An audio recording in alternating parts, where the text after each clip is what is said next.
Hey there, AP Psych. So, welcome to part 2 of me teaching psychology from my kitchen table. Today, we are going to go through a lot of information on emotions. We're going to do a quick review of some of the things that were commonly wrong on our motivation quiz, and then jump right into emotions. So, you will recognize a lot of this from your reading, but your book also kind of glosses over some of the big theorists that are in our AP curriculum, okay? So, to start here, a couple frequently missed questions. The first one here, and this is right off of our motivation quiz. So, which of the following is most clearly not an example of an incentive? Okay, so the key here is not. Anytime you see questions with the word not in them, right, make sure to cross off the ones that are true. My test taking strategy for questions with the word not in it is I place a little like plus, like right there, next to the questions that or the answers that I know are correct. Okay. So the big thing to remember here is that incentives are external things. Okay. Incentives, external. Whereas drives are internal. Okay. So anything that drives us to action is something inside our own bodies that motivates us to then do something. Incentives, however, are any of the external things that pull us to do something, okay, or like make us do something because of something that is not within us. So if we go from that, like incentive external, and we're looking for a non-example of incentives, okay, social disapproval external, pornographic movies external, low blood glucose level internal, that's a drive, okay. Smell of rotten eggs, external. Day of vacation, external. So if you remember incentive, external, drive, internal, this one's a quick, easy one, okay? Frequently missed question number 2, the arousal theory of motivation, okay, aka optimum arousal theory, would be most useful for understanding the adverse effects of. Okay, so you had to remember from optimal arousal theory that we function at our very best kind of in that middle, right? In between too much arousal being like stressed, anxious, overstimulated, from not enough arousal, being bored, okay? So that one you should narrow down to boredom. Okay, that's on this low side, like you're just bored, not enough arousal, okay? Third one, okay, is the overjustification effect. If you miss the definition of the overjustification effect, this was really, really easy to mix up.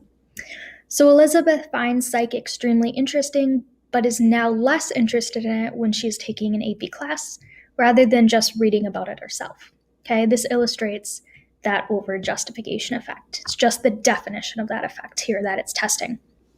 So you have to be really careful then about what you are externally rewarding, what you are giving incentives for, because we found that external incentives or rewards decrease intrinsic motivations. Okay? All right. So I picked out some of the most interesting ideas, in my opinion, although it's all interesting, of different things we've learned about, and I'm going to try to give you some like concrete applications to our situation right now, right? We're all dealing with stress. We're all getting used to this. We're all feeling a whole mix of emotions about quarantine and COVID-19 and online learning. That's just how it's going, okay? So I'm going to try to make these concepts real to you. Cognitive dissonance, okay? Essentially, cognitive dissonance is what you believe or do and the evidence that you have for it or about it contradict each other, okay? So your cognition or thoughts and your actions clash in some way, okay? So then from there, you have two options. You can either modify that behavior, do something different to fit what you know, or you can kind of rethink what you know and justify your behavior, okay? This is most often seen in unhealthy behaviors and in politics. Start watching the news. You will see some cognitive dissonance, like pay attention to your own views on politics and stuff. You'll see cognitive dissonance, like no matter what your political opinions are. This is a very, very like common thing. Okay. And the reason why it's a motivation theory is because having this cognitive dissonance motivates us to change something, either our behaviors or the way we perceive them or just think about things. Okay. Dissonance is a music term. I did not know this until I looked it up. I'm not a music person, but if that helps you remember, dissonance in music means a lack of harmony between musical notes. Okay, so just like that in psych, it's a lack of harmony between what you know and what you do. So let's look at some examples of that. The most common one is smoking. So we have a ton of research out there. Like it's pretty fairly well known that smoking is bad for you. It causes cancer, like all these negative things, right? For women who are pregnant, we learn that smoking is a tetragen, so you should not smoke while you're pregnant. It leads to low birth rates with your babies, which then can lead to like a ton of other complications. However, even if people know that, okay, it's one thought, knowledge, they still smoke. And in their brains, they may be thinking like, well, maybe it's an adolescent who's smoking. That won't happen to me, right? Personal fable, invincibility. It's fine, right? I can continue smoking, okay, or vaping, in your generation's case. That's a person then experiencing that cognitive dissonance. Like, I smoke, but I know it's bad for me. Okay, how do I remedy that conflicting information? This theory says then that people either have to change their behavior. So I know smoking is bad for me, therefore I need to start the process of quitting, okay? Or they modify their thoughts, okay? The teenager example of like, they just say vaping's bad for you, like, but it's fine. It won't harm me or anything, right? Okay, that personal fable. You have to do either one of those, okay? Either change your behavior or change your thoughts. So again, this is a motivation theory because we are motivated then to change that thought or that behavior. Also goes within social psychology too, but we're learning about it here. So here are some examples. So the first one, this cracked me up. I'm gonna read this caption to you. So I really want this bottle in my bathroom. I'd place it next to my matching decorative soaps and towels to seem like it fits, but I'll actually fill the thing up with ketchup. So when I have guests over and they decide to use the bathroom, they'll see this bottle and have a moment of cognitive dissonance saying, this soap bottle in the bathroom is labeled ketchup, so it must surely dispense soap instead of ketchup, despite the label saying ketchup, right? And then let them have a moment of realization followed by abject horror as they pump vicious ketchup onto their hands instead of soap. Okay, that one cracked me up. But that's a good example. One that I see all the time in school, okay, is students who cheat, but still say they're ethical people. Usually either, if I call a student out for cheating, they will either fess up to it and say sorry, or they will come up with some kind of excuse. Okay, so they're changing their behavior, meaning they're not going to cheat again, or they're changing their attitudes or thoughts about that behavior by saying, well, everyone cheats, or it's just a busy work or a small worksheet, or I was just checking my answers, right? You come up with some kind of justification for your behavior, okay, in the face of conflicting behavior or conflicting knowledge that cheating is bad. The world right now has been obsessed with this guy. Personally, I have not started watching it. Move this up here. The whole social studies department has. I've been living vicariously through hearing about this, but haven't actually dove in and watched it myself. This guy's name is Joe Exotic, apparently. So I deep rabbit hole onto that whole thing. Don't do that, okay? He is also an aspiring country singer. I think it's going to be the next great hit. There's one called I Saw a Tiger, okay? Listen to it. Highly recommend. And in it, the lyrics are all about like letting the tigers roam free. And that's just like an epic example of cognitive dissonance. Like, believe we let the tigers roam free, like have a tiger zoo thing and a whole bunch of other stuff. I don't know. Just seems like a weird show. And we're going to stop there because Devin is back with Indian food.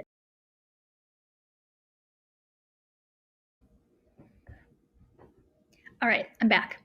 My belly's full of chana masala, which is like chickpeas slow roasted in tomatoes and Indian spices, and it's delicious. Anyway, I was talking about Joe Exotic, right, and his country hit. I tried to play it for you, but I can't play things and record at the same time, so you're just gonna have to enjoy that musical masterpiece on your own. So I have a link here to a video on cognitive dissonance. It's actually a song. Recommend checking it out to help you remember the concept, and I'll post the link. A personal example of this that happened in the last 2 days for me. Okay, so I normally avoid shopping on Amazon. Not that I like am dissing on Amazon here or anything like that. Obviously, I just whenever I can shop local, I do, just to support the local economy. However, there are some things you just can only find on Amazon, I guess. Okay, so you just watch me go through the whole process of cognitive dissonance. Like, right, I believe I should support the local economy and small businesses rather than Amazon. I think that stems from just my family having a small business and knowing the value of people buying things from us. But then you heard me say, well, even though I believe this, I did buy things off of Amazon. And so how did I kind of get rid of that cognitive dissonance? Well, I justified it by saying there's some things you can only buy on Amazon. So I bought you something on Amazon. Here it is.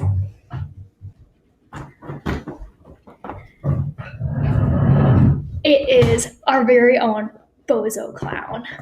So this thing is huge. It's like perfect me sized. My fiance thinks it's creepy. He really hates it. It's sitting in our living room right now, and its nose even squeaks. So Bozo here, you may have already gotten like what I bought on Amazon from our. I'll just be in the picture with us. There we go. You may have gotten what I bought from my clue that I posted on the stream, because, and I hope I'm creeping some of you out. Quarantine's got me way too bored, because the study with this guy was Albert Bandura's, remember? So Albert Bandura in the Bobo doll experiment, and I realized this guy is like, let's see if you can see it. This is Bozo rather than Bobo. I don't know if like Bobo was the off-brand like Bozo or something. I don't know, or they just called him Bobo, but he was actually a Bozo doll. Regardless, remember Albert Bandura was the guy who had one of these dolls. He put it in a room, had kids watch an adult interact with this by like punching him and kicking him and like hammered like with a mallet, like all this mean stuff. Or he had the kid watch the adult just interact with Bozo in a nice, normal way. Then you put the kids in a room alone with Bozo, and the ones who witnessed the aggressive behavior were aggressive towards Bozo. Okay, so it's like showing how aggression and violence is learned. Okay, observational learning. So he also, though, okay, you should know the Bobo doll study, right? Here's the kind of review of it. Looking at that Bozo, like that looks like fairly similar to this guy. He's gonna sit in the corner of my room forever and just like terrify students. Very excited for this. Best $20 I've spent on Amazon. Okay. Albert Bandura also came up with this idea of self-efficacy. Okay, this is one of your vocab terms. Self-efficacy is just your belief in whether or not you can actually attain something. Okay, so when you signed up for AP Psychology, you had a high amount of self-efficacy, okay, that you could achieve a lot of success academically, right? Otherwise, you wouldn't take an AP class, okay? And all of you, rightfully so, have that self-efficacy because you're all doing really well. Essentially, this just reflects confidence in our ability to exert our own control over our motivation. Okay, so that internal locus of control, intrinsic motivation. And it also reflects just kind of this general confidence. Okay. People with high self-efficacy, let's see if I can get this, there we go. With a strong sense of self-efficacy, view challenging problems as tasks to be mastered. Okay, so it's not like avoiding challenging problems, it's viewing them as a positive task that they can do. They recover quickly from setbacks and disappointments. They're resilient. People with a low sense of self-efficacy, they avoid challenging tasks. So kind of like people with low achievement motivation. But they also really believe that it's not just right, if you have low achievement motivation, that's you aren't choosing challenging tasks because you don't want to fail, okay?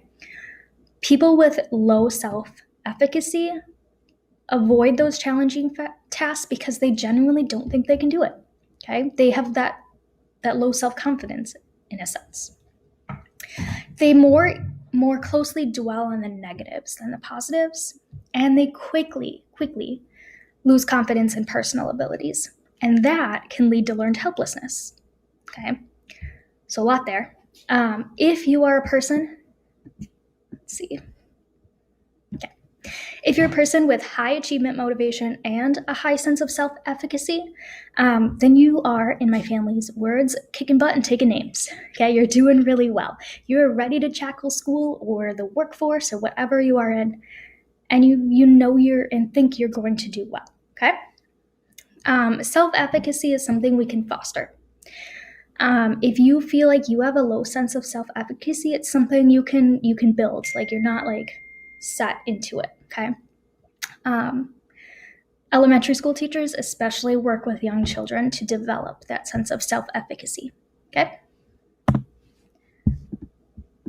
All right. Let's talk very briefly about the biology of emotions. Move this up here again. So the amygdala, okay, is the first kind of review structure. So remember, this is in the limbic system. Your amygdala is always on high alert for fears and threats within your environment, okay? And the amygdala helps you with that fight or flight response that we've talked quite a lot about in this class. Your reticular formation helps out the amygdala, okay? So remember, your reticular formation is way in the back of your brain. So back of your brain is survival, okay, moves up until newer in the terms of evolution, higher order thinking. So if your reticular formation is severed, you fall immediately into a coma, okay? Your reticular formation controls your arousal and alertness.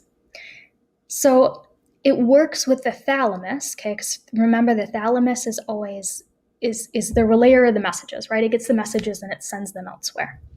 So if your thalamus sends a signal to your amygdala, fear, alert state, your reticular formation gets you up and ready to move, okay?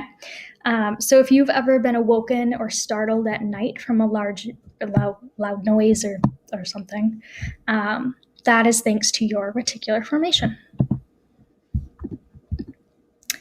Cerebral cortex, okay, this interprets events, associates them with memories and feelings. So think back to little Albert, okay, a little bit of review here. We learned about him in Unit 4 in our learning unit. It all blends together. So little Albert, remember, was that cute baby who was conditioned to fear fuzzy white animals. It started with rats, and he generalized that conditioning. So his cerebral cortex helped him associate that event with that memory of the fear and helped him with that, okay? Now, really interesting, in my opinion. You don't need to necessarily know this, but I still think it's interesting. The right side specializes in negative emotions, whereas the left specializes in positive emotions. For the autonomic nervous system, remember on the divisions of the nervous system, okay? You should review this. This is important before the AP test. So the nervous system, remember, is broken into central nervous system, peripheral nervous system. When we learned it was just like jump down to somatic autonomic. They just added this in here to see the types of neurons. So know that you could cut out this level and it would still be accurate. So autonomic nervous system is broken down into two divisions, okay? Sympathetic, parasympathetic. So when we are talking about emotions specifically, the parasympathetic nervous system is going to be activated when we are feeling like any fear or anger, okay, especially anger. Our parasympathetic nervous system, remember what's responsible for calming us down, that is especially active when we are feeling happy, okay, good emotions, that kind of stuff. So if you need to, pause here and review this slide. A couple more real quick. Serotonin associated with feelings of depression. Norepinephrine, most abundant in anger. So you should know the basics of these, okay? Here. Cruising through here. Theories of emotions. You all did really, really well on the flowchart assignment. I pulled a couple that were not handwritten just so you could see them.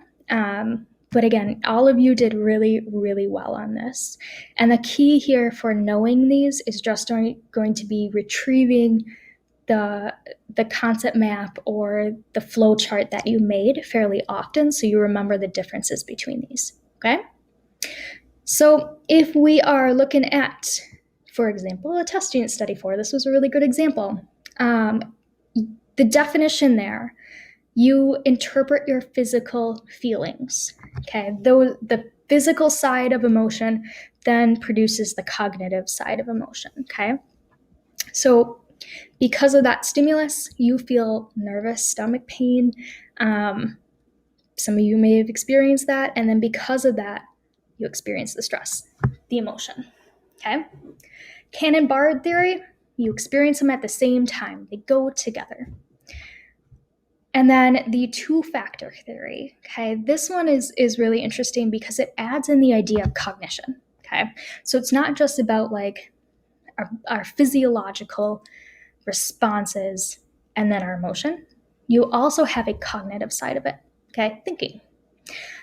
So you get to the test, you're feeling stomach pains, all that kind of stuff. You say to yourself, oh, I should have studied, like I'm going to fail. Those are your cognitions. And then as a result of that, you feel the stress, okay? This one was really nice too. And again, all of you did well on that assignment. You just need to keep reviewing that material, okay? The spillover effect. All of you have felt this, maybe even recently. So this is another idea by Schachner. So essentially, it says that our emotions from one event, okay, maybe earlier in the day, or even the day before, okay, they can inform our response or influence our response to later events.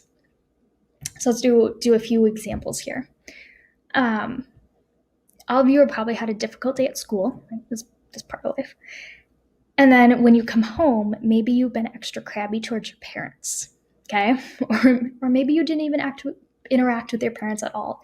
You just like went straight to your bedroom and closed your door, okay?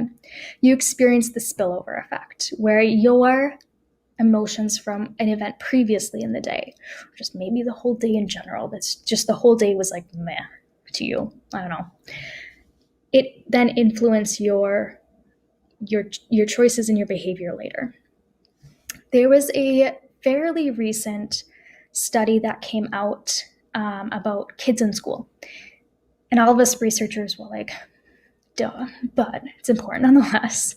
So this research essentially confirmed what we know is that at home, the conflicts that students go through can impact their schoolwork for days after. Okay, so that's like an extended spillover effect, essentially. That if you have a fight with your parents or your family or something like that, your schoolwork might be affected for a couple days, okay, because you're preoccupied with that conflict. Okay, so it's kind of common sense. We experience this a lot. Okay. All right. Let me drink my LaCroix. Like a millennial. UW-Madison has done some good research out of this.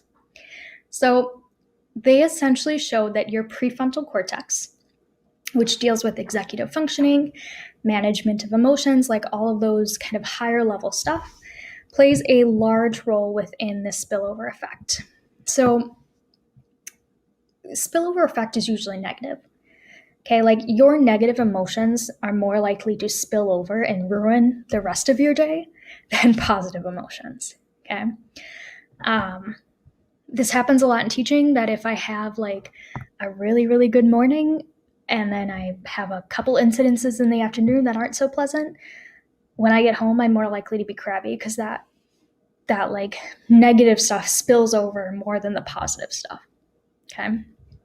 So one of the ways that UW-Madison has found that we can kind of mitigate the experience of this spillover effect is mindfulness meditation. Okay, I told you meditation would come up a few times in this course, and this is not religious meditation. Okay, so you can meditate in a very religious way, but you can also meditate in a very secular way. Okay, non-religious, and we're talking about the non-religious meditation here.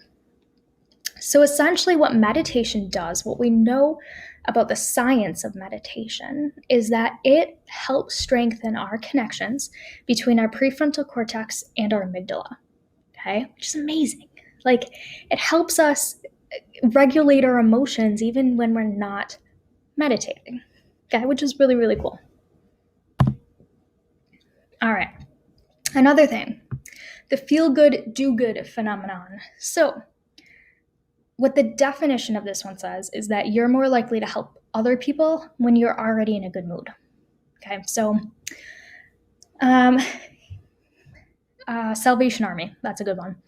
During the holidays, when they're like ringing the bell, or maybe some of you have volunteered to ring the bell, you are more likely to donate to them during the holidays if you are already in a good mood. Okay.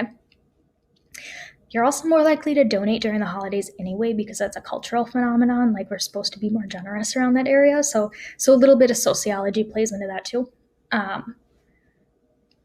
But researchers have shown that this actually goes the opposite way too. So you could call it the do-good, feel-good phenomenon as well. So if you're having a bad day, okay, random acts of kindness and just like spreading positivity will help. Not only the people around you, because they won't have to deal with crabby you, but it'll help your mood as well. Fake it till you make it kind of thing. A really interesting kind of example of this in my own neighborhood is that people around Green Bay and De Pere, where I live, are putting little teddy bears in their like windows, like just little teddy bears, or maybe even bigger ones, in the window that faces the street, because so many people are taking walks right now. I don't know if you guys have noticed this in Burlington, but there's so many more people taking walks, because what else do you do but like get out and walk 6 feet away from each other? So the bear hunts have become this kind of source of joy for people. And the people putting the bear out on their windowsill, like, that doesn't do anything good for them necessarily, right? It doesn't benefit them anyway, except for it brings joy to other people, specifically little kids. And so that is the example of that feel good, do good phenomenon. Okay? Adaptation level phenomenon. So this is essentially our tendency to judge everything relative to what we already know and what we have already experienced. Okay, think about that for a moment. That should be like a, well, duh kind of statement to you, right? Like, of course, we judge everything relative to what we already know because we don't know anything else, okay? But when you think about this deeper, and this was actually proposed by Myers, I should say, so this is our textbook dude's idea. But you think about this more, and it's really saying that happiness is completely subjective, okay? Like, there's no objective measure of happiness, okay? It's only subjective, and it's only based on what we know. So if you wrote a list tonight of like just everything you think you want in life, everything that you think would make you happy. So maybe, you want A's in all your classes. Maybe you want a closet full of whatever clothes. Maybe you want so many followers on social media. Okay.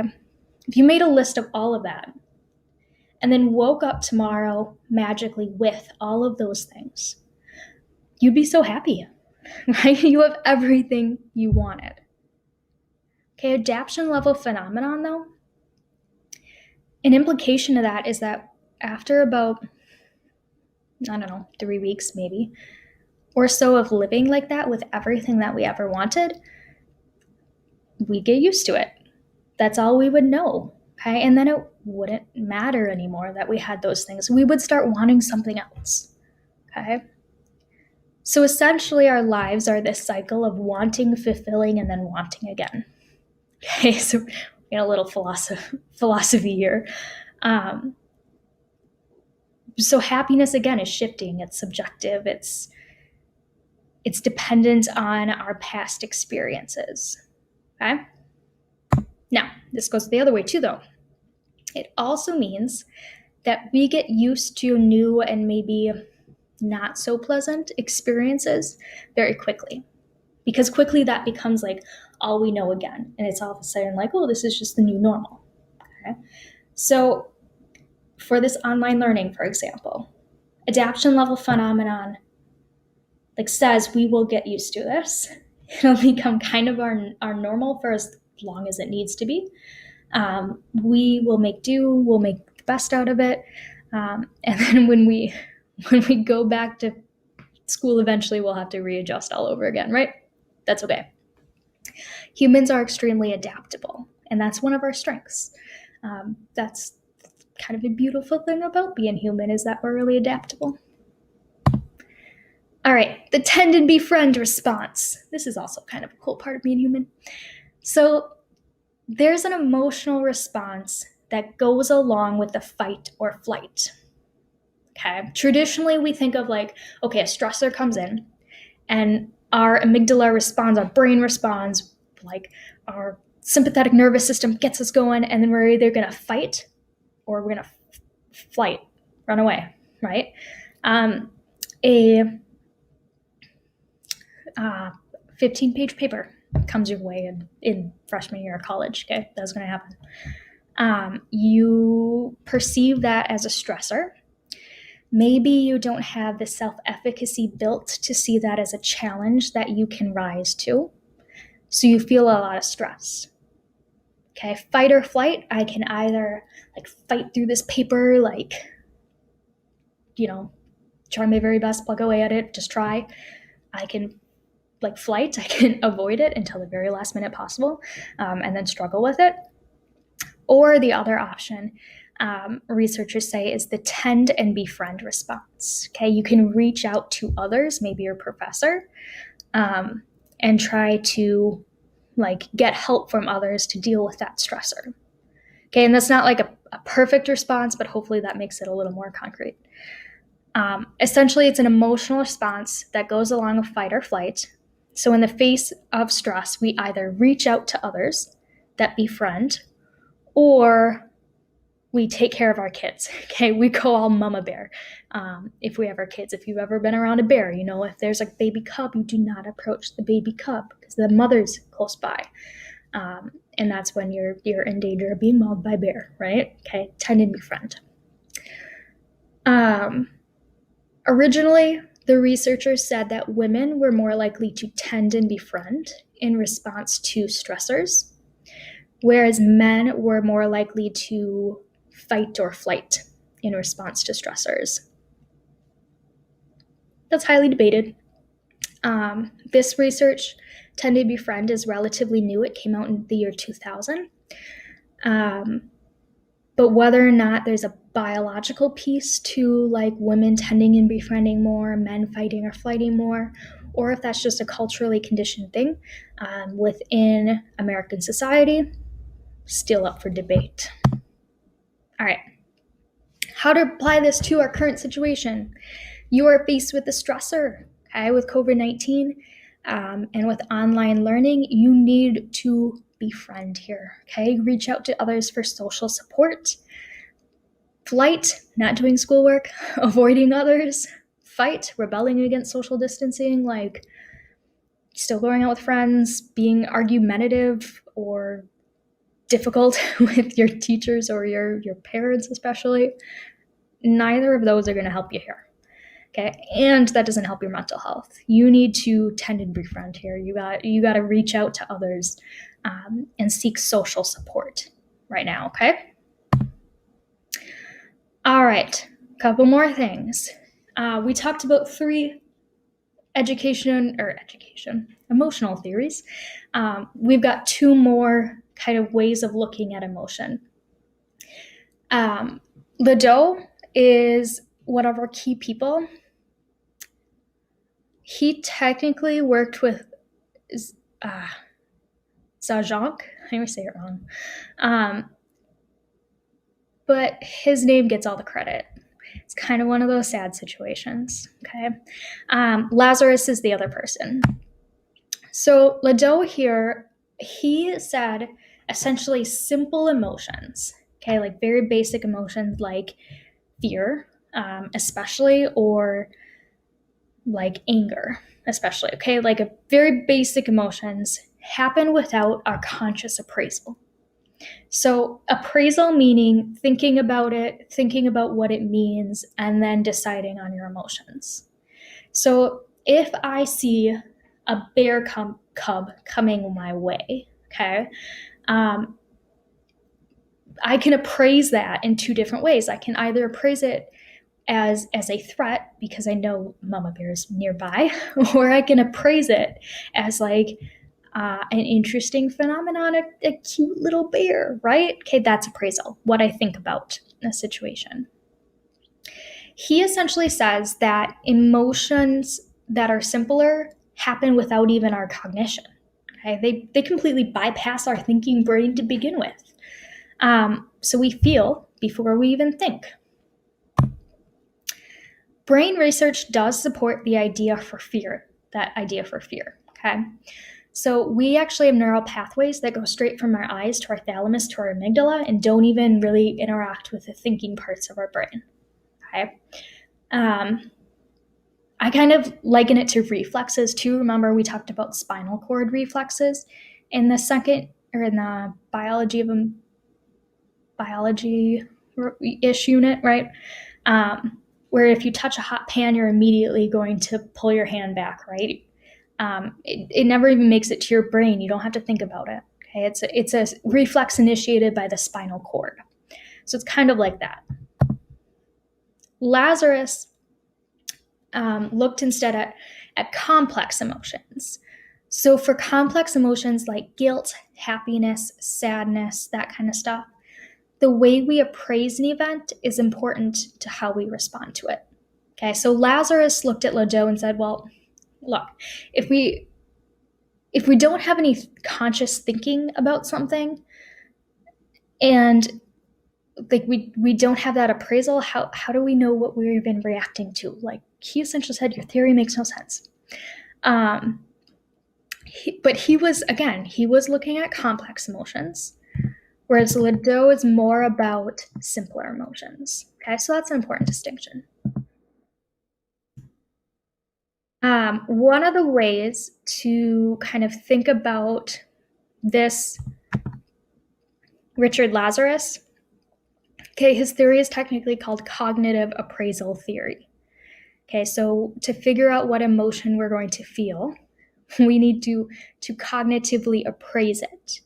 And if we appraise something as a negative, we're going to feel those negative emotions. If we appraise something as a positive, we're going to feel those positive emotions.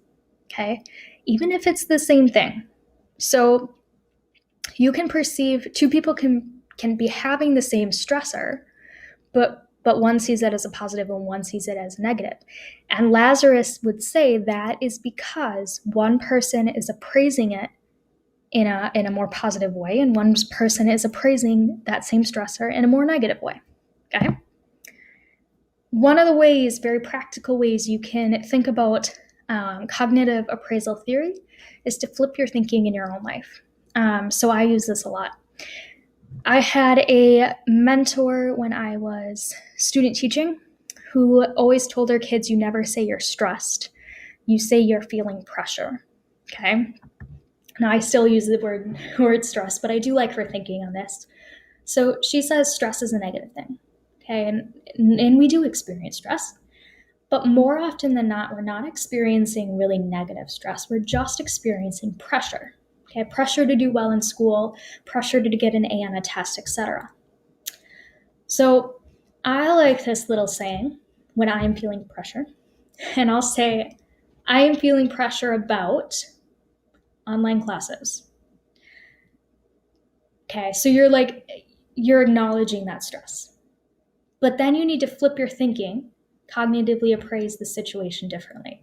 But how lucky I am to still be able to learn. Okay, how lucky I am to have teachers that really care about me and my learning. How lucky I am to have internet at home right now. Okay, how lucky I am to have no one in my family who's sick right now. Right? So it's like appraising the situation differently.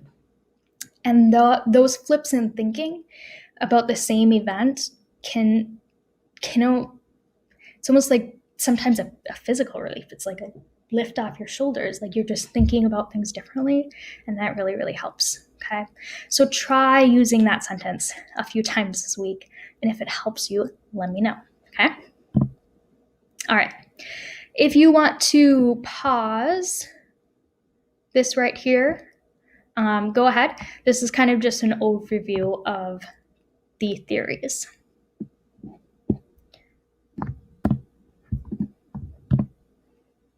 Okay, so let's talk about cross-cultural emotions. So Paul Ekman was in our video. He essentially said that all of humanity, no matter what country you are from, what language you speak, like anything, we have universal facial expressions. Okay, super cool. He said there's 7. Okay, the six are shown here. The 7th is contempt, but that one's not pictured. Paul Ekman, when you see his name, you should think right away of like universal facial expressions. Okay. And if you travel, like a warm smile can go a long way. Okay. Anytime you're having communication issues with someone, you just gotta smile, right? Because that's a universally known response.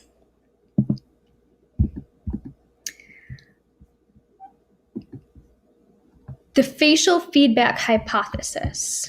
Okay, this dates actually back to Darwin, so this is an old one. And it essentially says I'm getting tired. Our facial expressions directly influence our emotions. I'm also doing this in one take.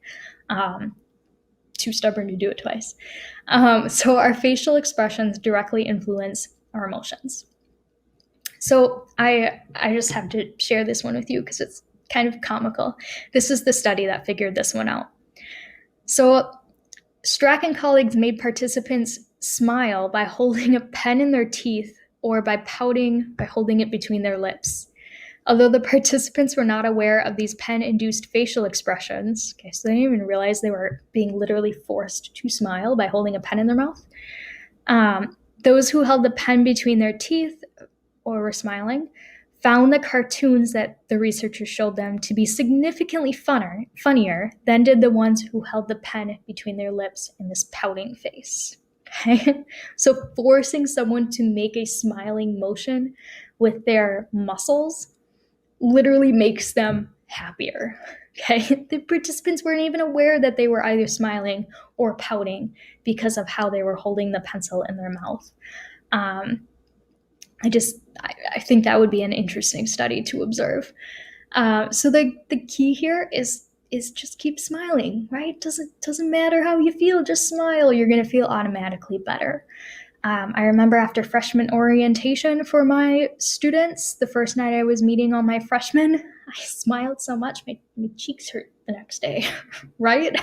But facial feedback hypothesis, like if I'm smiling all the time, I know I'm going to be more happy and ready to go for students, even though I had an 8-hour workday and then I was there till like 8 p.m. and I was tired. That's just part of the way that we can influence our own emotions, but also we can influence other people's emotions by just smiling more. All right, I'm going to leave you on this, almost leave you, on this fun fact. A true smile requires a contraction of special muscles in the face that are directly linked to the cerebral cortex. So we have a close connection between these muscles and emotion, which means that that's like genuine smile is really, really hard to fake. Okay, so we're really, really good at spotting fake smiles, right? Because I've probably noticed that in pictures.